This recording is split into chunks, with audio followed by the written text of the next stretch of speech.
इक्ष्वाकु, इक्ष्वाकु के पुत्र निमि हुए, निमि के पुरंजन हुए, पुरंजन के जोनास, जोनास के मंधाता, मंधाता के मुचकुंद, मुचकुंद के त्रिशंकु, त्रिशंकु के हरिश्चंद्र, हरिश्चंद्र के रोहित, रोहित के हरित, हरित के सागर, सगर, सगर के अंशुमान, अंशुमान के पुत्र दिलीप हुए, उनके पुत्र भगीरथ हुए, भगीरथ के पुत्र अज हुए, अज के दशरथ और दशरथ के राम हुए। यही इन लोगों की वंशावली है। अब मैं राम जन्म की तरफ चल रहा हूं, क्योंकि जब तक राम जन्म नहीं होगा तब तक कृष्ण का जन्म नहीं होगा। कह रहे हैं राजा परीक्षित तो हमेशा कृष्ण कुछ बात सुनना चाहते हैं, लेकिन सुखदेव जी पहले दिन ही कह दिए कि जब तक सभी अवतार को वर्णन नहीं हो जाएगा तब तक मैं कृष्ण जी के बारे में आपको नहीं बताऊंगा। देखिए, सबसे पहले ईर्ष्या जो होती है वो अपने नजदीक वालों से उत्पन्न होती है, ईर्ष्या दूर वालों से नहीं उत्पन्न होगी। क्योंकि राम जन्म और कृष्ण जन्म जो दोनों की तुलनात्मक दृष्टि से आप देखिए, राम जन्म कब हुआ? नवमी तिथि को हुआ, तो एकम और पूर्णिमा अमावस्या को कष्ट नहीं हुआ, अष्टमी को कष्ट हो गया। ईर्ष्या हमेशा अपने से नजदीक वालों से उत्पन्न होती है। ईर्ष्या किसी से मन में आ जाए तो सोचो कि वो हमारा बहुत नजदीकी है, नहीं तो ईर्ष्या दूर वालों से नहीं उत्पन्न होती है। यदि किसी के घर में कोई बड़ा अफसर बन जाए तो बगल वाले को ईर्ष्या होगी, मिथिलांचल को नहीं होगी। ईर्ष्या अपने से नजदीक वालों के प्रति उत्पन्न होती है, यही ईर्ष्या की खूबी है। यदि किसी के घर में कोई उत्सव होने लगे या कोई विचित्र काम हो जाए तो अगल बगल को ही ईर्ष्या होगी, दूसरे को नहीं होगी। नवमी तिथि में राम जन्म हुआ तो कष्ट अष्टमी को हुआ, क्यों? बगल में थी, और किसी तिथि को कष्ट नहीं हुआ। और पुष्य नक्षत्र में राम जन्म हुआ तो कष्ट रोहिणी को हुआ, 27 नक्षत्र में किसी को नहीं हुआ, क्योंकि बगल में थी। रात के दिन के 12 बजे रामा अवतार हुआ तो कष्ट रात के 12 बजे वाले को हुआ, 3, 4, 5 बजे वालों को नहीं हुआ। ईर्ष्या उत्पन्न हुआ। सब में सर्वोत्तम महीना चैत्र महीना को कहते हैं, जिसमें शीतल मंद सुगंध त्रिविध भयार बहती है। तो सबसे उसको पैदा करने वाला, शीतल मंद सुगंध हवा को पैदा करने वाला भादो है। यदि बरसात नहीं होगी तो शीतल मंद सुगंध कहां से बहेगा? पेड़ पत्ते सब खत्म हो जाएंगे। तो उनको कष्ट हुआ कि हे प्रभु, मैंने क्या गलती किया कि इस बसंत को पैदा करने वाला मैं हूं। भादो ने कहा कि बसंत को पैदा करने वाला मैं हूं, लेकिन आप मुझे ही भूल गए। भगवान ने कहा कि अगला अवतार तुम्हें ही लूंगा, पहले तो मुझे रामा अवतार में आया हूं, इसके निमित्तक जो कर्म है उसको मैं निबिठा करके और अगला बार तुम्हारे ही में जन्म लूंगा। सूर्य में के प्रकाश में जन्म हुआ तो चंद्र को कष्ट होने लगा, तो कहा कि मैं इस समय सूर्य वंश में हूं, अगले बार चंद्र वंश में ही आऊंगा। क्योंकि ईर्ष्या हमेशा अपने से नजदीक वालों से उत्पन्न होती है, ईर्ष्या बहुत दूर से नहीं। ईर्ष्या जब भी मन में किसी के उपज हो तो समझो कि वो हमारा सबसे नजदीकी है। मेरे राम जय राम, श्री राम जय राम, मेरे राम जय राम।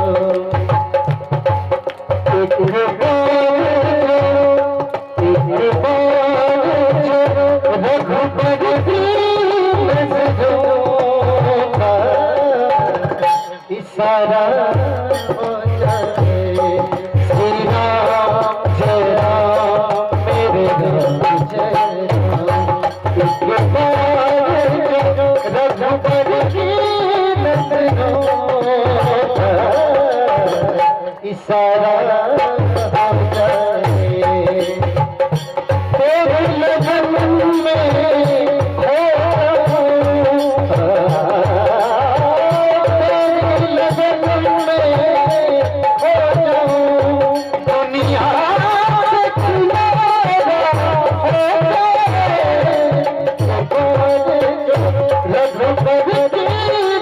नजरों का इशारा हो जाए। श्री राम जय राम मेरे राम जय राम।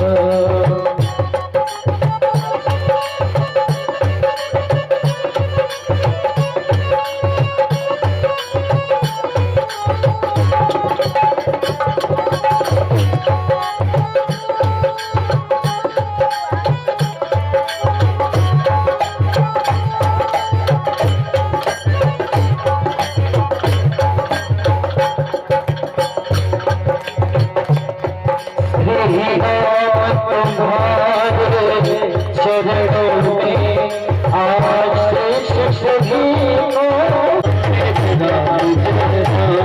श्री राम जय राम मेरे राम जय राम।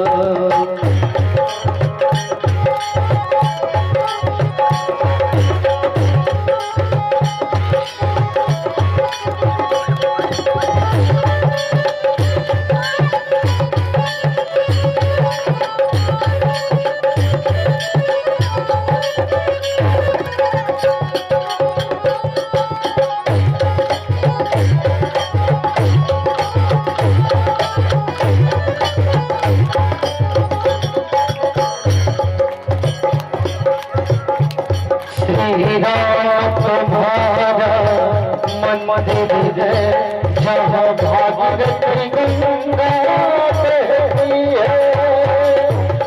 श्री राम जय राम मेरे राम जय राम। श्री राम जय राम मेरे राम जय राम।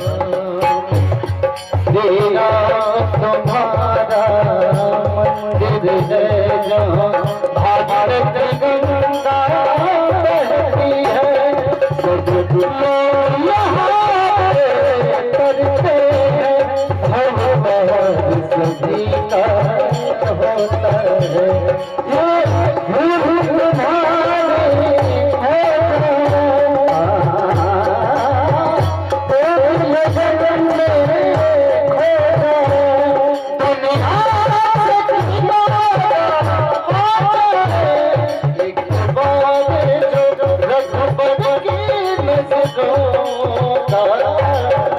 इशारा हो जाए। एक बार रघुपति की नजरों का इशारा हो जाए। श्री राम जय राम मेरे राम जय राम। श्री राम जय राम मेरे राम जय राम। श्री राम जय राम मेरे राम जय राम। राजा दशरथ की कथा के अंतर्गत यहीं से राम जन्म में प्रवेश करता है कथा। राजा दशरथ एक बार इंद्रलोक गए। यहाँ पर दो प्रकार की कथाएं आती हैं। आगे भगवान राजा दशरथ के ने मन में सोचा था कि जितने भी मेरे प्रजा है, प्रजा के जितने भी पुत्र है सब मेरे पुत्र है, इसलिए मुझे पुत्र की आवश्यकता नहीं है। लेकिन पुत्र का अर्थ होता है कि पूर्ण नामक नरकम त्रयति सभी पुत्र, जो अपने पितरों को नरक से निकाल करके स्वर्ग की तरफ रास्ता कर दे उसी का नाम पुत्र है। तो मैं एक दिन कहा था कि संसार में दशरथ जी के ही ऊपर देखने को मिला कि पुत्र न होना दुख है, पुत्र हो करके मर जाए उससे बड़ा दुख है, और पुत्र हो करके मूर्ख हो जाए इससे बड़ा संसार में एक माता पिता के लिए दुख हो ही नहीं सकता है। राजा दशरथ ने अपने मन में सोच लिया कि जितने भी प्रजा के पुत्र हैं मेरे हैं, और जिसका भी पुत्र होता था वो राजा दशरथ के यहाँ ले जाते थे। दशरथ उनको दुलार करते थे, प्यार करते थे, उपहार देते थे। तीन प्रकार की कथाएं आती हैं कि इनके मन में ये पुत्र के मोह कहां से उत्पन्न हो गया। इस चौथे पन में, तीन पन में याद नहीं आया। सभी अपने राज्य के जितने भी सबके पुत्र को पुत्र माना।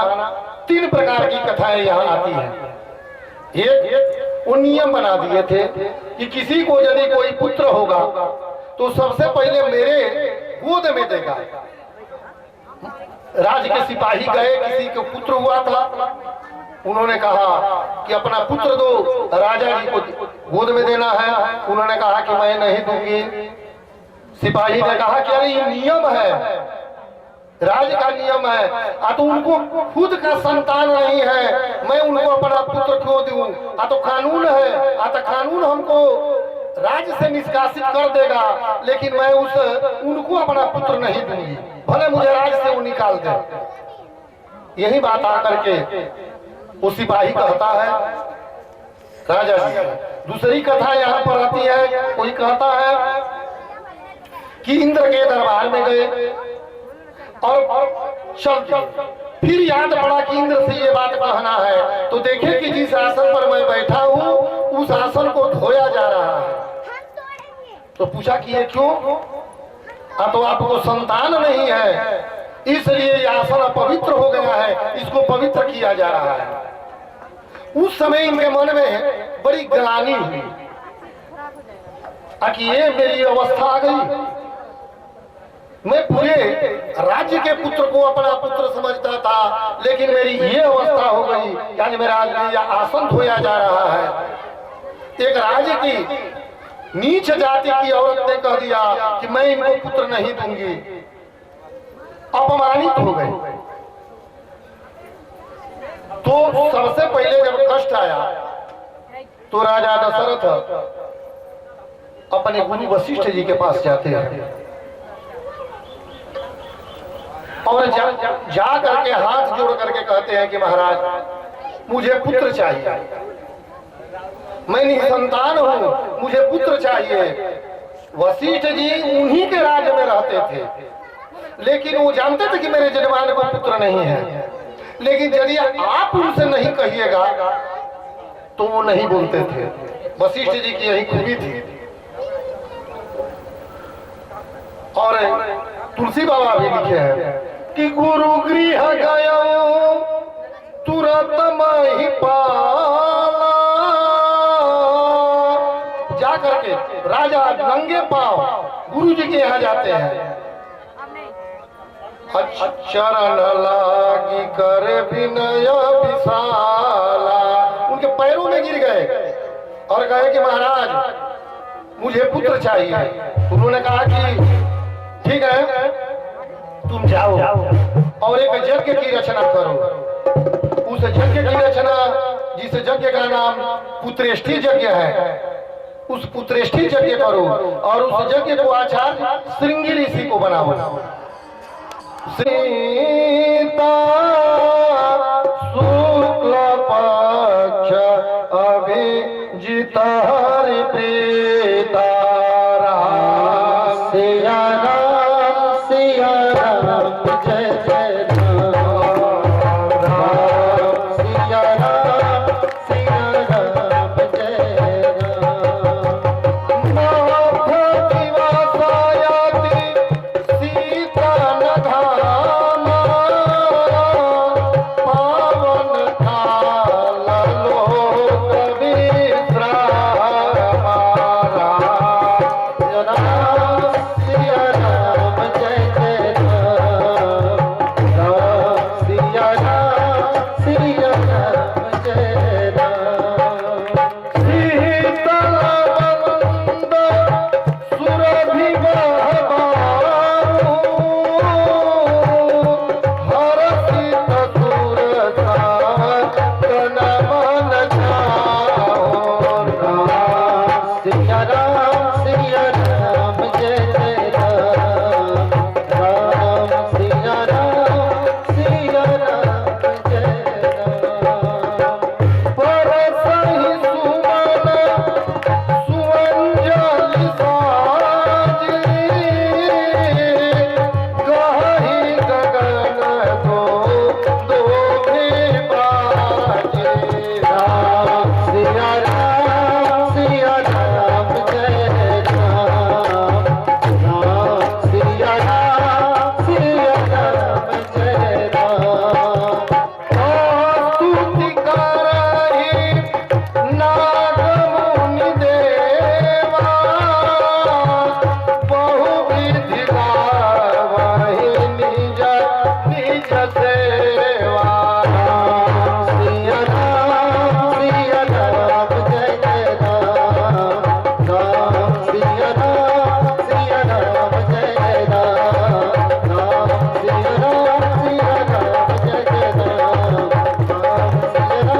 नवमी तिथि आ गई, शुक्ल पक्ष आ गया, चैत्र महीना आ गया, मुख्य में अभिजीत आ गया नक्षत्र में। उस समय की क्या स्थिति है कि न मध्य दिवस है, न घाम है, न शीत है, त्रिविध हवाएं बह रही है, शीतल मंद सुगंध तीनों प्रकार की हवाएं बह रही हैं। भगवान राम का जन्म हो गया।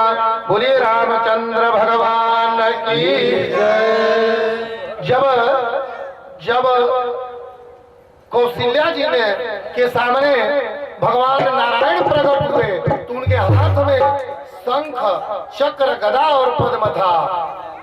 अब जब उनके हाथ में ही देखी तो हाथ जोड़ ली और कही कि हे नाथ, आप पुत्र सुख देने के लिए आप आए हैं। यदि कल माने कुछ देर के बाद लोग सुनेंगे कि इनके यहाँ एक 6 फुट का लड़का हुआ है, 4 गो हाथ है, तो हमारी इज्जत बिगड़ जाएगी। इसलिए आप ये काम मत करिए, आप शिशु लीला कीजिए। भय प्रगट कृपा